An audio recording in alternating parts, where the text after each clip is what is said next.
But first, are your children leading secret lives you know nothing about?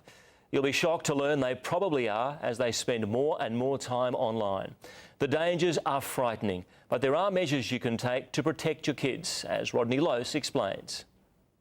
I was 8 years old when I first saw porn. I actually still have that image in my head, so I think in a way it's actually very damaging. What are we doing to our children? Okay, so keep your hands raised if you saw it under the age of 12. Barely in their teens, many of these kids have been exposed to pornography, and that exposure is having very real consequences. The illegal practice known as sexting started innocently enough, but according to Dad Darren, it's almost left his entire family in ruin. She put a picture of her boyfriend on Facebook in the nude, and she got charged with some very, very serious charges. Being in possession of child exploitation material and displaying child exploitation material. Stacey is 17 and has already faced charges of creating child pornography after a sexting stunt with her boyfriend went wrong. I thought I was going to end up in jail. She's pregnant to the 15-year-old, but because she posted a naked photo of him on Facebook, she landed in court.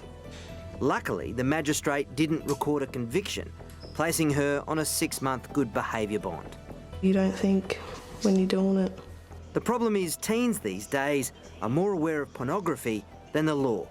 Detective Inspector John Roos of Queensland's Child Protection Squad Task Force Argos says they've become so overexposed they think nothing of exposing themselves.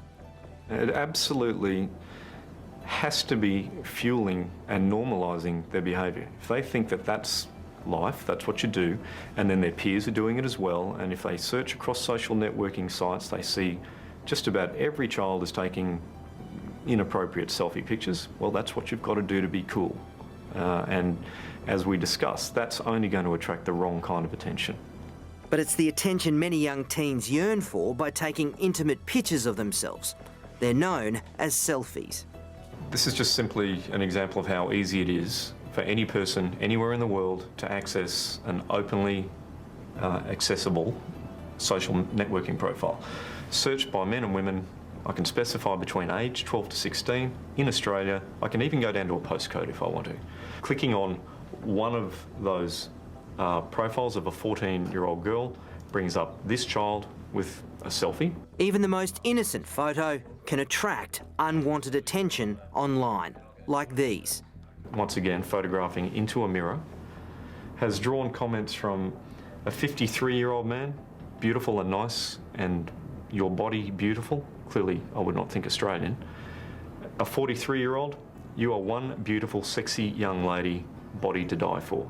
Perhaps she likes the attention that she's getting from that photograph, but she doesn't recognise the potential danger that she's placing herself in. I've counselled kids who have seen pornography and who have then started to act out this. And I mean, we're talking like 12, 13-year-olds who are doing things to other kids that, you know, is more than just innocent sex play, because it's modelling the things that they've seen in pornography. Sexologist Liz Walker has spoken to thousands of students across the country with her Get a Grip on Porn program. She says many teens are addicted and confused. Some do actually acknowledge it as addiction, and they really struggle with it because there's a huge shame-based. And the consequences can be lasting. Young married couples who, you know, fallen in love, get married, and they're hoping that when they get married that this addiction will go away, but it actually doesn't. So that's often tracked back to starting to view pornography when they're 13, 14 and carrying that through. An awkward reluctance to talk to their parents has left many vulnerable. Is it illegal to show someone pornography if that person is under 18? It is. Psychologist Colette Smart says the key begins with starting traditional sex education discussion very early.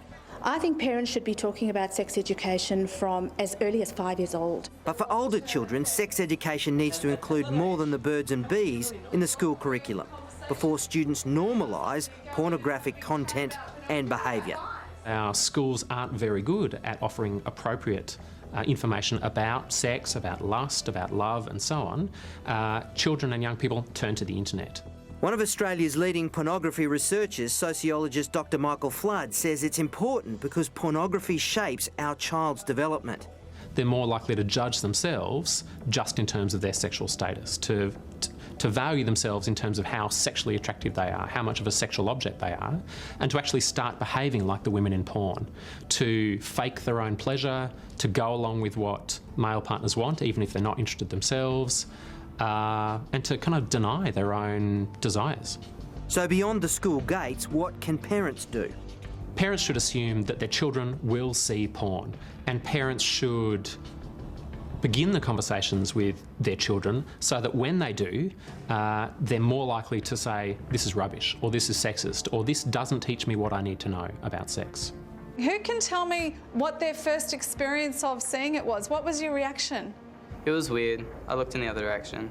It's a necessary and open conversation Liz Walker holds with these teens and their parents head on at this school in Sydney's northwest. Are they aware that they're watching something that's a bit exaggerated? I think if parents and schools don't educate, then the only thing left is for the pornographic videos to educate. Simple as that. Ultimately, it's the parents who must educate their children in order to protect them from pornography's mixed messages. The more that we talk to them about it and can be open with them, the better they develop a natural and right understanding of the way sex is meant to be. That's the scary thing, and we've decided that with my kids that we were going to tell them about sex earlier than later, because we didn't want them to get access to these undesirables too early and get a wrong perception about what sex is. Rodney Lois reporting on a very difficult subject for parents, but the key, as always, is to communicate with your children.